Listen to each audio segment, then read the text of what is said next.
Matumaini yangu kwamba mzima popote pale ulipo, hujambo na karibu katika Upeo Wa TV47, ikiwa ni tarehe 14 mwezi wa 3 mwaka 2023. Hujambo na karibu, tuandamane hadi tamati. Na bila shaka nipo hapa katika kipindi cha dakika 15 zijazo, kisha baadaye itakuwa ni zamu ya ukumbi wa siasa, tukiangazia masuala ya siasa, na hii leo tutakuwa tukizungumza na yeye katibu mkuu wa chama cha UDS mwingine Ilani Cleophas Malala. Lakini kwa sasa haya ndio yaliyomo.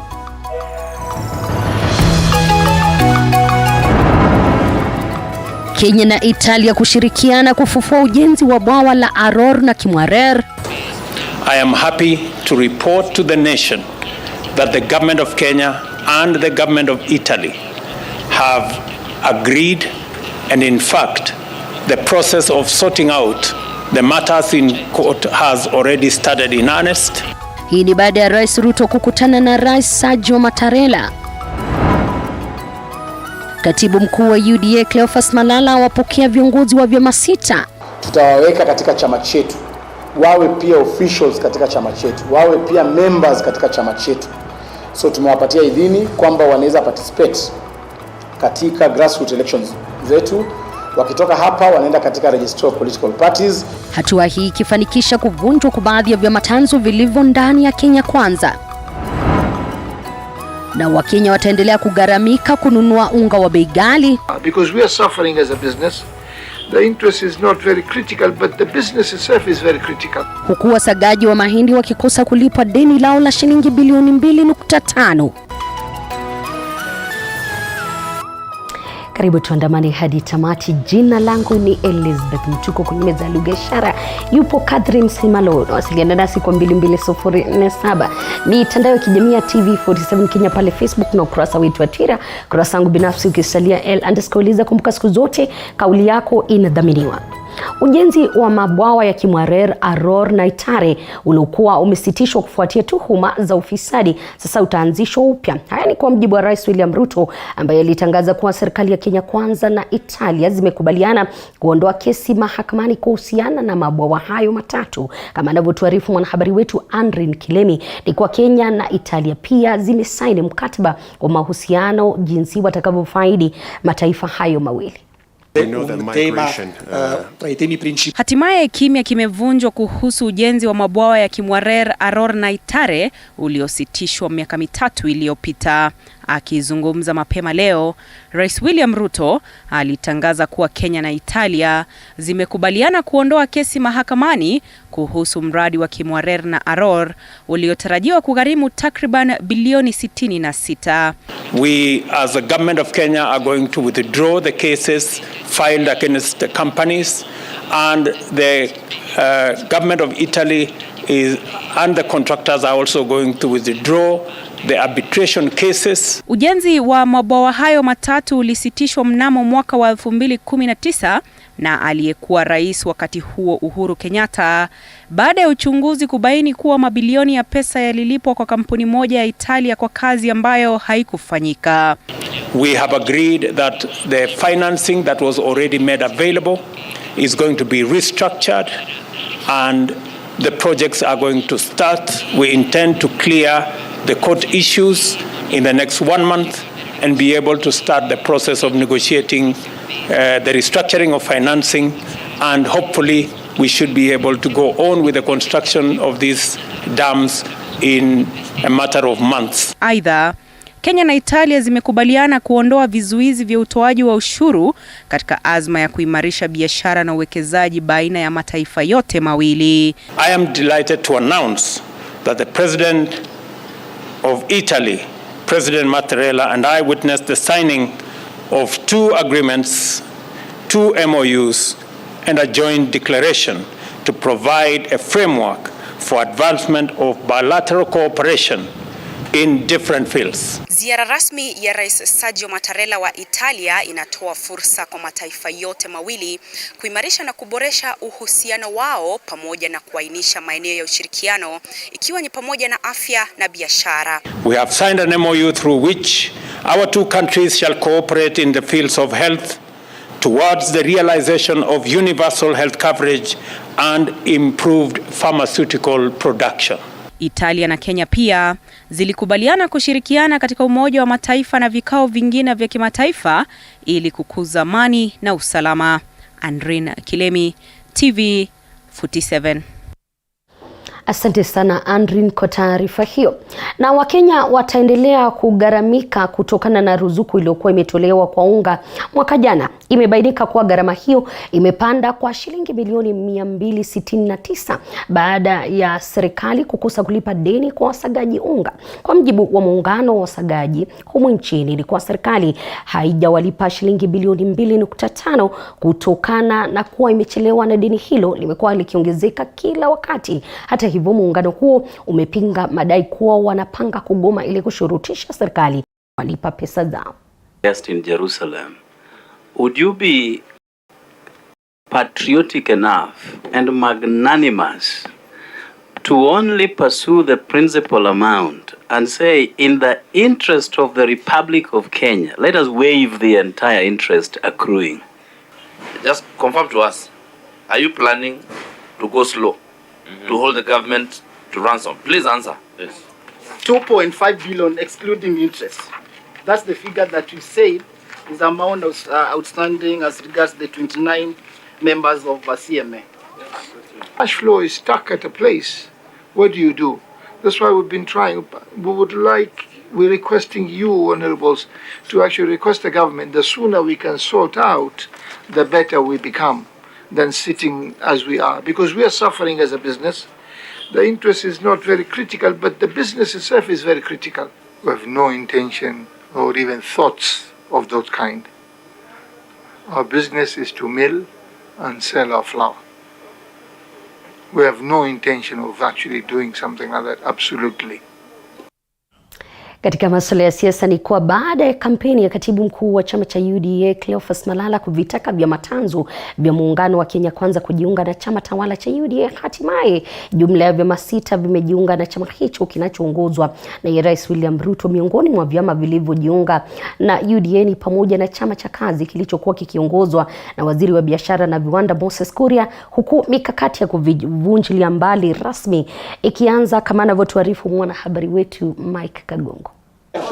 Katika taarifa yake kwa vyombo vya habari mapema hii leo, katibu mkuu wa chama cha UDA Cleophas Malala amesema 6 hao sasa watakuwa wanachama rasmi wa familia ya UDA na watashiriki katika shughuli zote za chama. Tutawaweka katika chama chetu, wawe pia officials katika chama chetu, wawe pia members katika chama chetu. So tumewapatia idhini kwamba wanaweza participate katika grassroots elections zetu. Vyama hivyo ni pamoja na chama cha kazi CCK kilichokuwa kikiongozwa na waziri wa biashara Moses Kuria. Muda mfupi tu baada ya uchaguzi mkuu, Moses Kuria alitangaza kuvunjwa kwa chama chake cha CCK mnamo Oktoba mwaka 2022, akibainisha kuwa tayari alikuwa amearifu ofisi ya msajili wa vyama vya kisiasa RPP kuhusu kuhama kwake. Wakitoka hapa wanaenda katika Registry of Political Parties, waanze kupitia zile kanuni ambazo zinahitajika. When I speak on behalf of national agenda, I would like it known that we are not being coerced to dissolve our parties. Wengine ni chama cha mashinani CCM kinachoongozwa na aliyekuwa gavana wa Bomet Isaac Ruto, chama cha Umoja na Maendeleo kinachoongozwa na aliyekuwa gavana wa Embu Martin Wambora, National Agenda Party of Kenya chake Alfayo Agufana, Farmers Party chake Rongo Nyakera na Economic Freedom Party kinachoongozwa na Isaac Hassan Abe. Hayo yakijiri, baadhi ya viongozi wa ukando wa Nyanza wakiongozwa na aliyekuwa gavana wa Nairobi Evans Kidero na aliyekuwa gavana wa Kisumu Jack Ranguma wamejiunga na UDA katika juhudi za kumsaidia Rais Ruto kuwafikia malengo yake. Viongozi wa vyama hivyo wamesema nia yao kuu ni kufanikisha maendeleo ya taifa, tofauti na wenzao wanaopanga kufanya maandamano ya kupinga uongozi wa Rais Ruto. And the Nyanza people are saying no in the strongest possible terms. Also, we don't want to be balkanized because Mandamano, whether we like it or not, is remaining to be a Luo affair.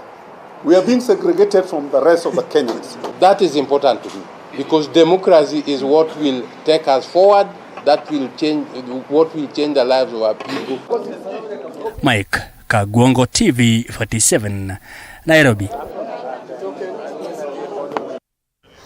Asante sana Mike Kagongo, na kama nilivyosema awali, hii leo ikiwa ni siku ya ukumbi wa siasa, tutakuwa tukiangazia masuala kuhusiana na demokrasia na vilevile uhuru wa vyama vya kisiasa, na studioni na katibu mkuu wa chama cha UDA mwingine Cleophas Malala. Asante sana.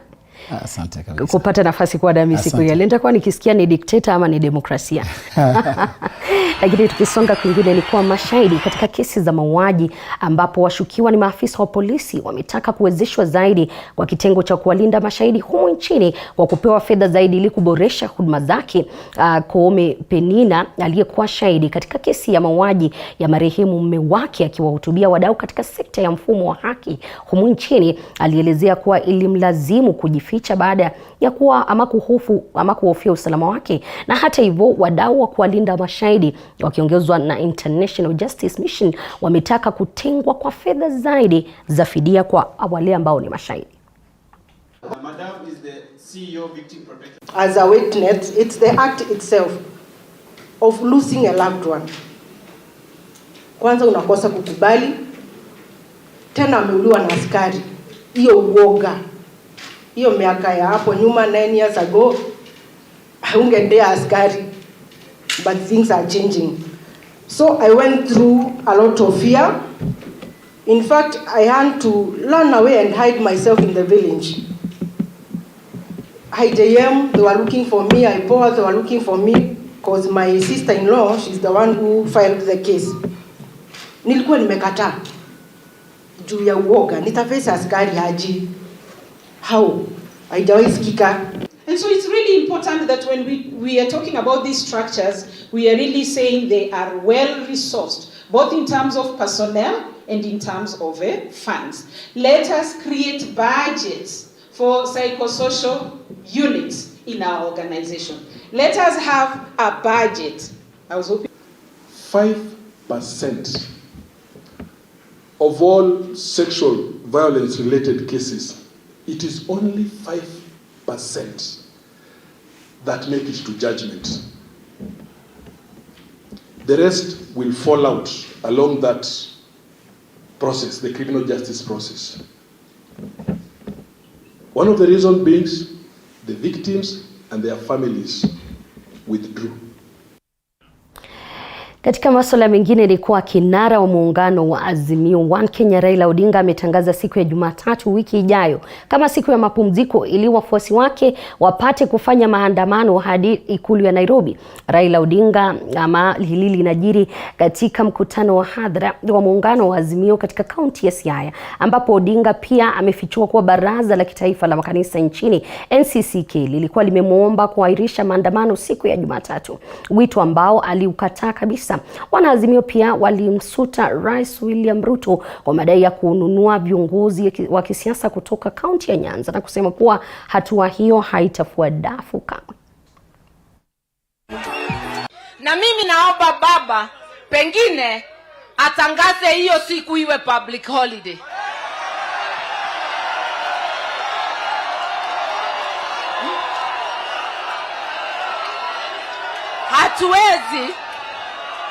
Hatuwezi kuandamana tukifuata haki yetu na tuende kazi. Hiyo siku, Your Excellency, twakuomba iwe public holiday.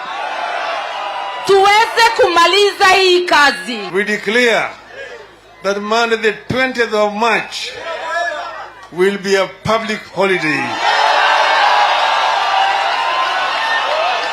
Today, a group of the clergy through the NCCK have appealed to me to postpone the Monday protest march.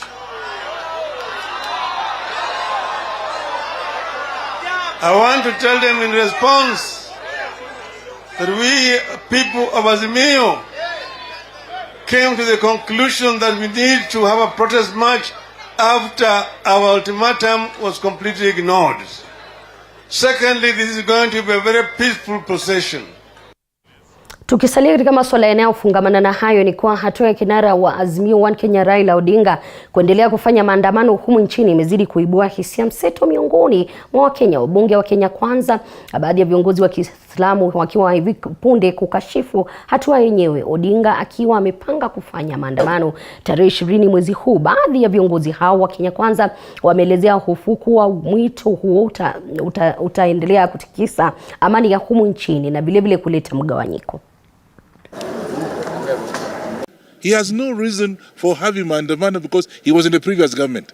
Vile meambiwa, he was there when prices of the things were going up, even petrol. He can't now pretend that, oh, now you see, they have gone up. Within 6 months, how can you bring down the economy the way he wants it to be? Kushurutishwa, kuwa harassed na wale wanaandamana. Ya kwamba historia tumeiona kwa maandamano yenye imefanyika hapo mbeleni. Kwenye biashara za watu zimevunjwa, kwenye fujo na vurugu imetokea, kwenye hata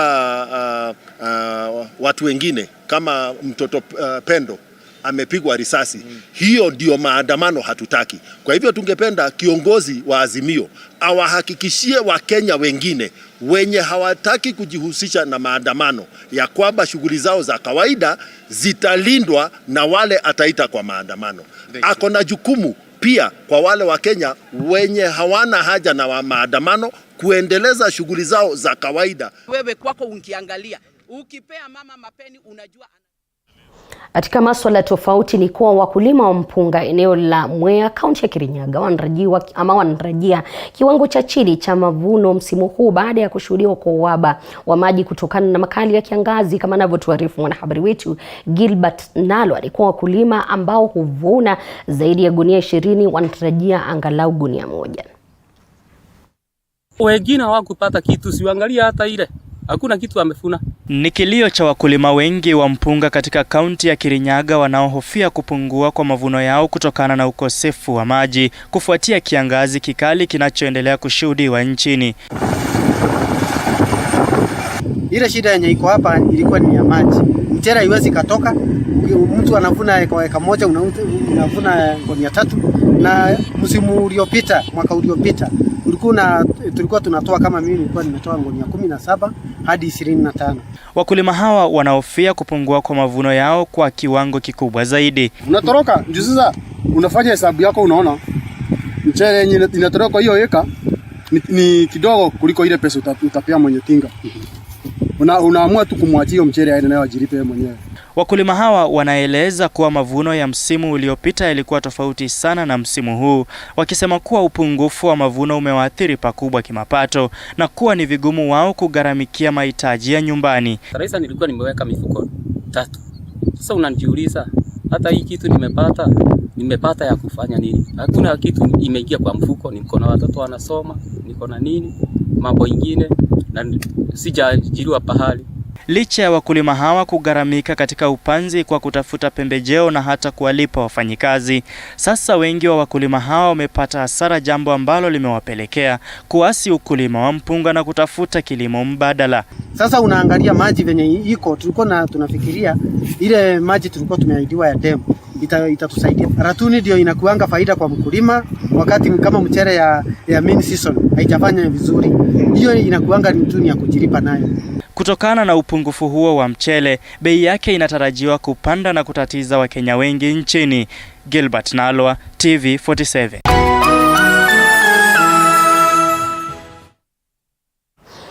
Katika masuala ya spoti ni kuwa maandalizi ya mbio za masafa marefu ya leo yameshika kasi, huku kampuni ya mawasiliano ya Safaricom mapema hii leo ikishirikiana na kampuni ya Huawei kufadhili mbio hizo za shilingi milioni 10 kabla ya kuanza rasmi kwake tarehe 24 mwezi Juni mwaka huu. Mbio hizo zinatarajiwa kuwavutia watu 1200 kushiriki. Zimechangisha zaidi ya shilingi milioni 800 ambazo zitatumika kulinda na kukuza mazingira. In 1948, it was This is the 24th session. We want to confirm Safaricom's commitment and sponsorship of 10 million for this year's race, which is set to take place on 24th June.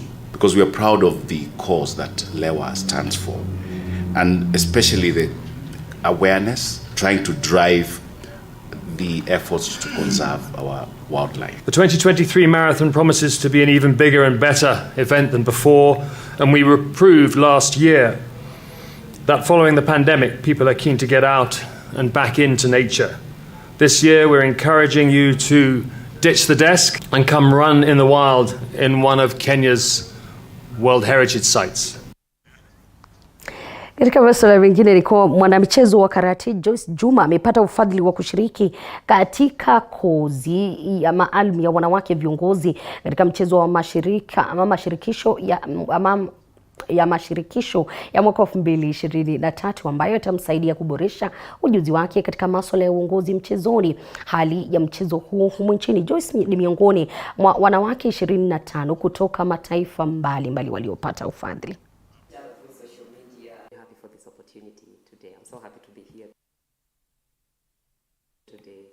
The reason why is because I feel like I've been given another chance, basically to give back to the community. You know, as a child who was brought up in a very humble home, I feel like I want to let other kids, especially girls, females, girls, let them know that it's possible to make it through sports. You know, it's tough, it's difficult, especially for people that do sports that are mostly male. Na bila shaka mpenzi mtazamaji, kufikia hapo